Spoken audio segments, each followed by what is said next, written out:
Welcome to the latest Focus On episode from STIHL. Today we're looking at brush cutters, and if you have any concerns about whether battery powered ones can also deliver the same performance as petrol brush cutters, then you've come to the right place. Today we're going to give you an insight into the world of cordless brush cutters for professionals, of course. My name's Matt, and today I'm joined again by Paul from STIHL Product Management. Good to have you with us again, Paul. Thank you very much, Matt. I'm looking forward to getting to grips with our brush cutter range here and talking about them in more depth. Yes, indeed. Let's do exactly that then. Let's start with what they offer us. What's the most important things to note when we think about brush cutters? Well, when it comes to any STIHL tool, we've been creating tools that are high quality and robust. They last a long time, that they have the power to perform a task and are comfortable and ergonomic for a user to use them for longer periods of time. Important. But when we focus particularly on brush cutters, these tools can cover a huge variety of tasks, whether it's trimming grass, clearing scrub or bushes, or even clearing small trees. So they've got to have the right cutting attachments at the business end to be able to perform that task and get it done.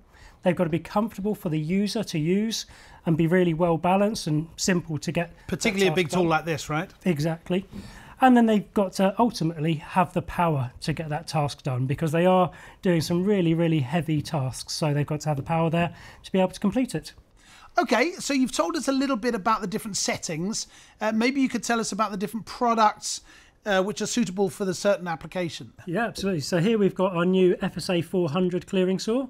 This is our most powerful brush cutter to date in the battery power segment. So it's comparable in performance to the FS411 CEM petrol powered tool with 2 kilowatts electrical power. So they've both got 2 kilowatts, both capable of the same tasks.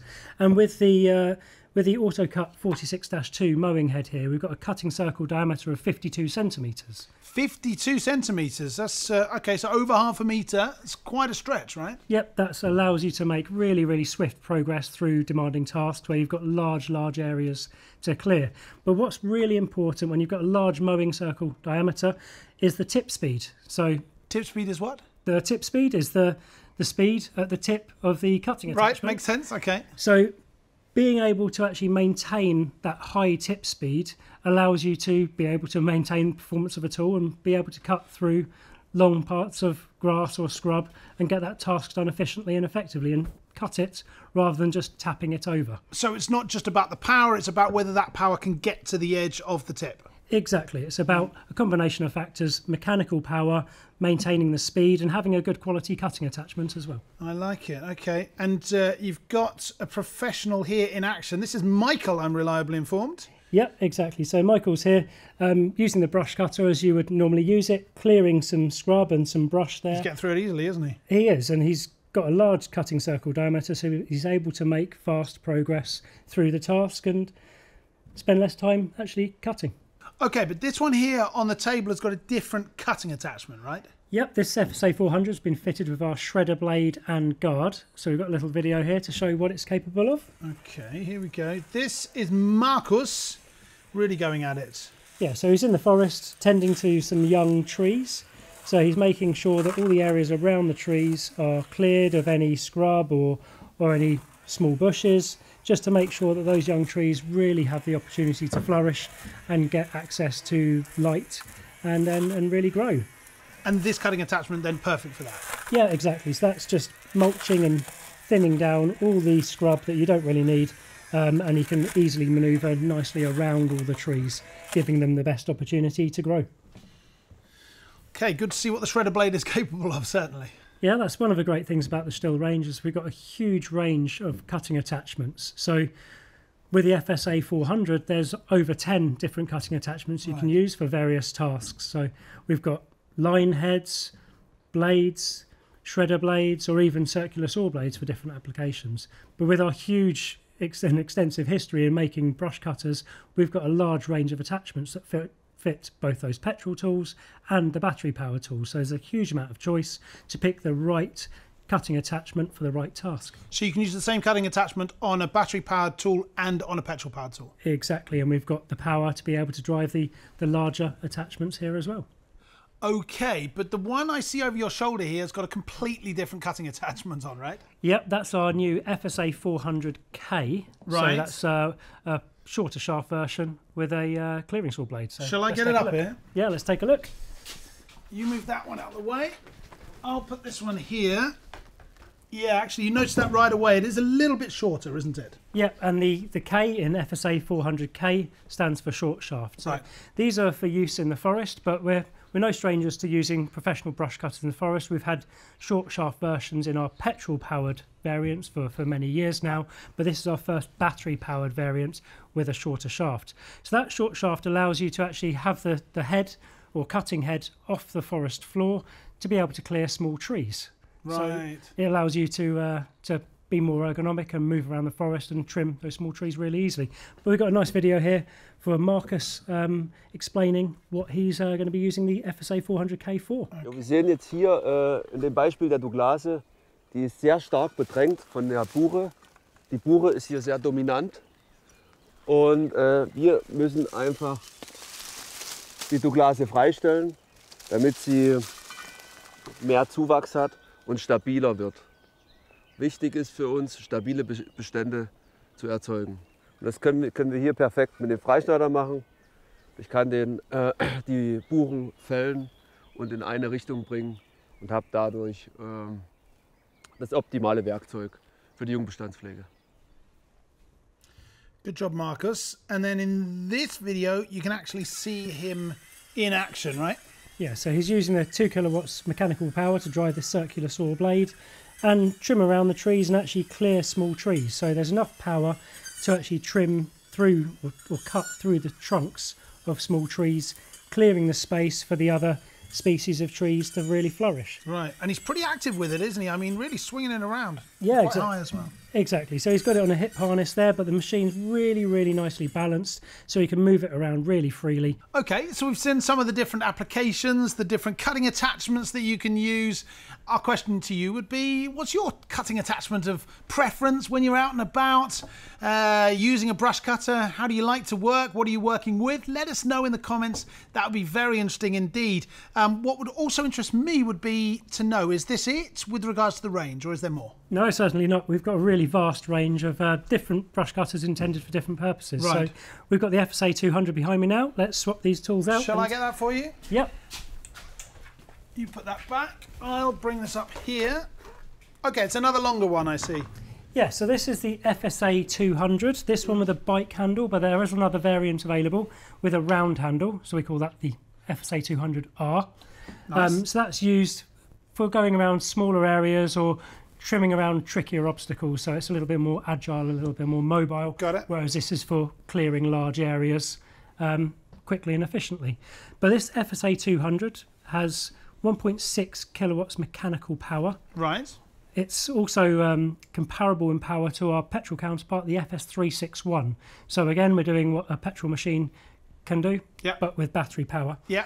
This is a lighter weight. So the FSA 400 is around 7 kilograms in weight, whereas this is 5.7 kilograms in weight. So it's a lighter tool overall. Lighter, a little bit more handable, you know, swingable, those kind of opportunities. Yeah, more agile, more easy to manoeuvre. Yeah. It's exactly that. Yeah. So we've got the FSA 200 in the range, and we also have the FSA 135. So if you want an even more agile tool, again with a bike handle or round handle, we've got that tool, which is 4.9 kilograms and 1 kilowatt mechanical power. So there's something for every task. So depending on the task, you've got the tool suitable for it. Exactly. You can pick different tools for different tasks, whether it be clearing trees in the forest or even just trimming around manicured lawns and just trimming the lawn edges. So there's something for everything. And that doesn't all end there at the FSA 135. We've even got lighter brush cutters or grass trimmers in the range that are the FSA 120 and also FSA 86. So there really is something for every brush cutting task. I'll be honest with you, Paul, there's one situation with brush cutters that always makes me a little bit cautious, and that's maybe when I'm out and about in town with my car and I see somebody working. I'm kind of worried that stones or whatever are going to fly around, you know, chip my car or something like that. Yeah, and that's a very common occurrence. So with a traditional brush cutter, the safe working distance from people, the public, or cars is around 15 metres. Right. So we've got another tool, the RGA 140, which has a different cutting head, a reciprocating cutting head that moves back and forth like a circular hedge trimmer. Right. That actually, rather than flinging the material away from the cutting attachment, the material drops into the cutters and cuts it and drops it down to the floor.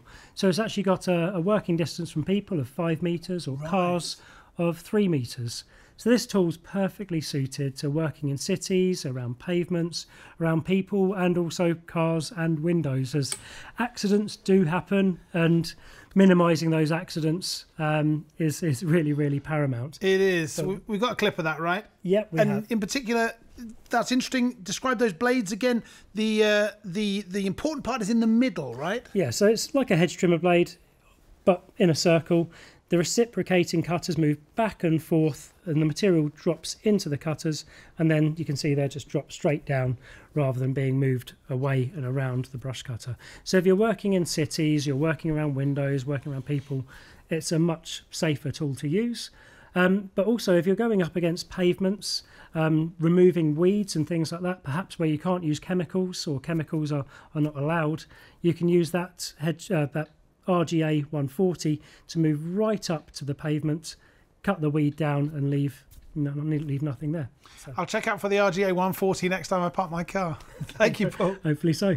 So in this series of videos, the focus is on batteries. So can we talk about battery management, recharging, particularly when professionals are out in the forest, those kinds of situations? Yeah, that's a really, really key topic, actually, because if you can't get back to the workshop to charge on a lunch break, then you need to take the power with you to the forest or to wherever you're actually doing the work. So we'll get the power bank up on the table. I'll put this FSA away.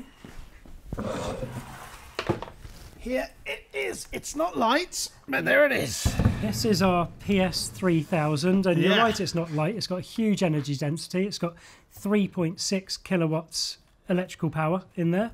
When you're out in the field, this is You're covered. You really, really are. But we've got a great video here of Marcus. So Marcus has been out trimming young stands in the forest.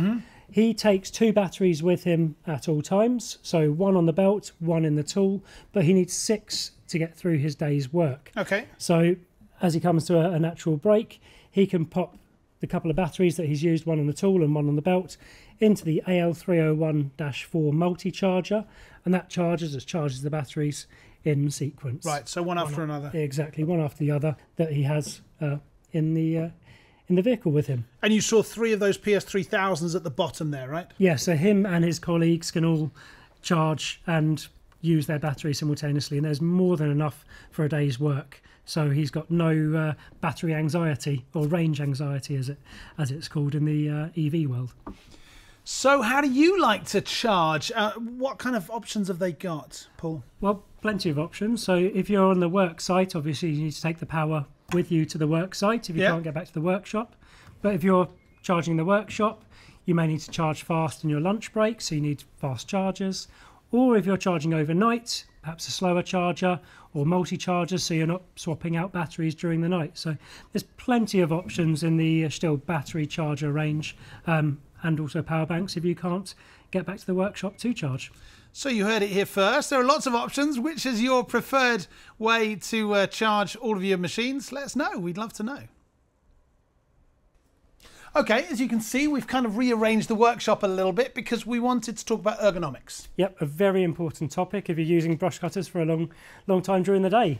So you're wearing now the Advanced X-Flex harness. I am. A really comfortable harness to make sure you can work for long periods during the day. Yep. And we've got the FSA 400 back again as well to show how you can hook into the brush cutter and make working more comfortable. Okay. So first of all, you've got the nice connection there, so you can easily clip into the tool. I'm in. Very little effort required. So you're now attached to the tool. We've got comfortable straps across your shoulders, a belt across your waist, and a chest strap, just to make sure it's balancing everything across your shoulders and your waist. And there are lots of different places where I can adjust, can't I? So it really feels right. A huge amount of adjustment. People are in all different shapes and sizes, male, female users and operators, so we've got to cater for everybody there. Yeah.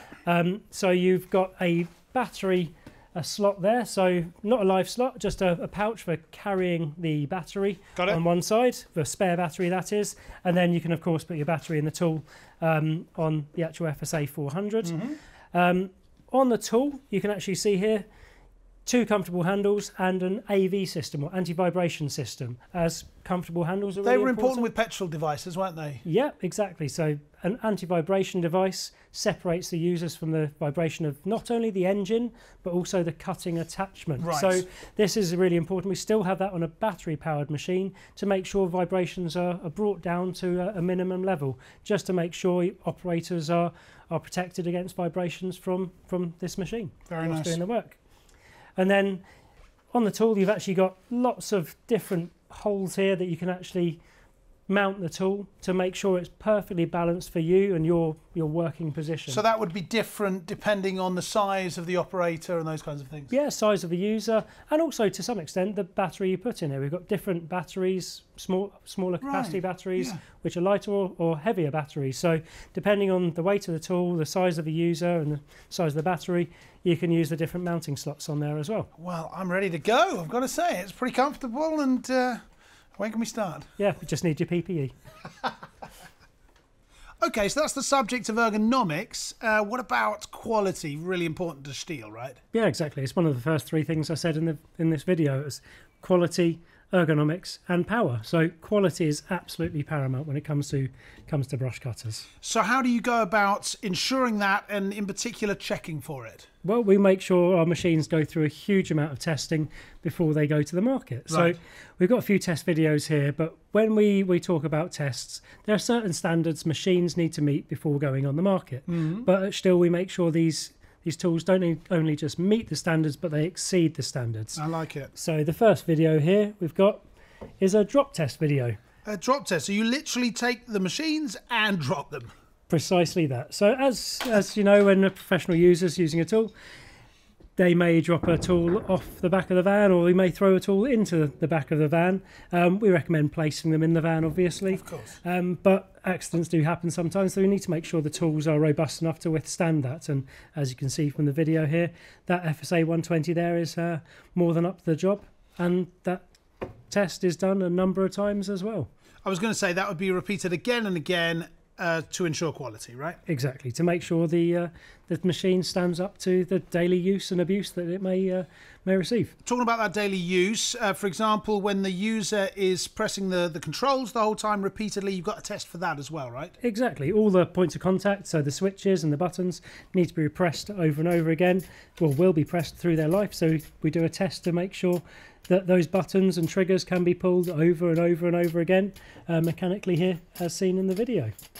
That's just to make sure that the tool and all its components all work for the whole lifetime of the tool. Makes total sense.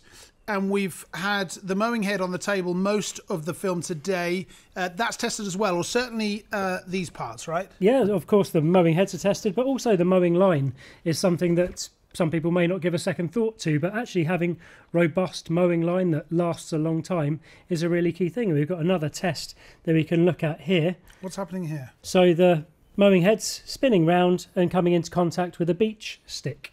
So normally you're using mowing line to trim grass and not sticks, but we're making sure if you do come across that object in the grass that the mowing line doesn't prematurely break off. Got it. But a nice little hint here as well is something that we have had on the packets for some time is a little water icon, and that means you should drop your mowing line in water for 24 hours before use.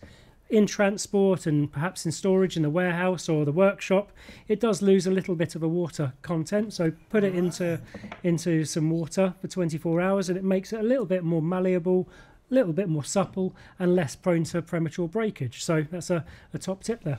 Yeah, good hack. I like that. You heard that here first.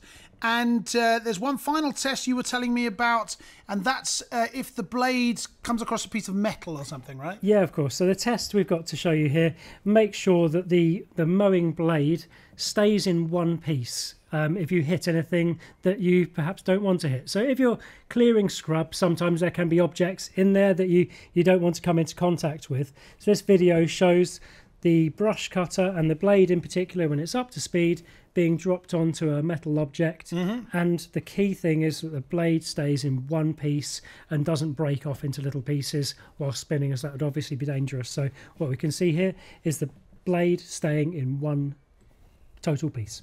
So the tests are important to know about the quality of the machine, but also the safety standards, right? Exactly, and we try to exceed all the standards set for all the products, not just meet them. Indeed, indeed. Amazing, really, particularly the longevity of the test, the amount of times you repeat them, those kinds of things. Really impressive. But let's be honest, it's different in a laboratory setting from in the real world, right? But you test out in the field as well, as I understand, right? Yeah, of course. There's testing in the lab and testing in the real world are the two components that go hand in hand to make sure that the tools are robust and up to the job that the professionals really do expect. So we make sure before we go to market with a tool, a certain number are sent out into the market for professional users to use them and use them as intended and then give us feedback. But we don't only just take their feedback, we also fit a little orange box, a little bit like a black box in an aeroplane, that takes the data from the machine so we can learn about how that machine was used and use that data to make a better tool overall. So we take the lab data and the end user usage data with the data from the box and the verbal conversations we have with them to make sure that the tools are up to the job and doing the things that they want to do. Excellent. So it's that combination of the objective data from the machine and that subjective real-world feedback from the user. Precisely that. Okay, and last but not least today, let's talk about service and support. Yep, there's a huge amount of service and support worldwide for STIHL products. We've got a huge network of STIHL approved dealers who are trained by us to service and maintain and repair STIHL tools. So whatever the issue, or if it's just simple maintenance, they can give you a helping hand. Very good indeed. And you mentioned the maintenance of the different parts, for example. How many parts here are replaceable? Well, that's the great thing about STIHL tools, that they're designed to be easy to work on and all components to be replaced. So if a component does break, you don't have to throw away the tool and buy a new one. You can ask your STIHL approved dealer to repair it. So all these components aren't just expired as and when the machine expires. So if we stop making a tool, we support the spare parts for many years after that tool has been expired to make sure that the tool can be used for a long time. And as I understand it, the machine can then actually tell you when it needs servicing, right? Exactly that. So we've actually got a fleet management system called STIHL Connected, and on this tool we've got our Smart Connector 2A. That's a Bluetooth device that connects through to the STIHL Connected app, and it measures the working time for the machine. Keeps it all in the STIHL Connected app and in the cloud, so it tells you when your maintenance is due based on the working time of the tool. So for instance here I've got an FSA 200, and this tells me my total runtime, my runtime today, and also my upcoming maintenance.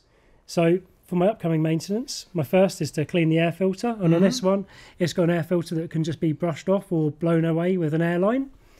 I've also got lubricate the gearbox, which I can do just through the screw on the gear head here, and also complete a visual inspection, so I can quickly look over the tool, see if all components are intact and if it's good for service. And if something needs repaired, I can make an appointment with my STIHL approved dealer to repair it and also mark it as not functional in the app, so nobody takes it off and tries to use it.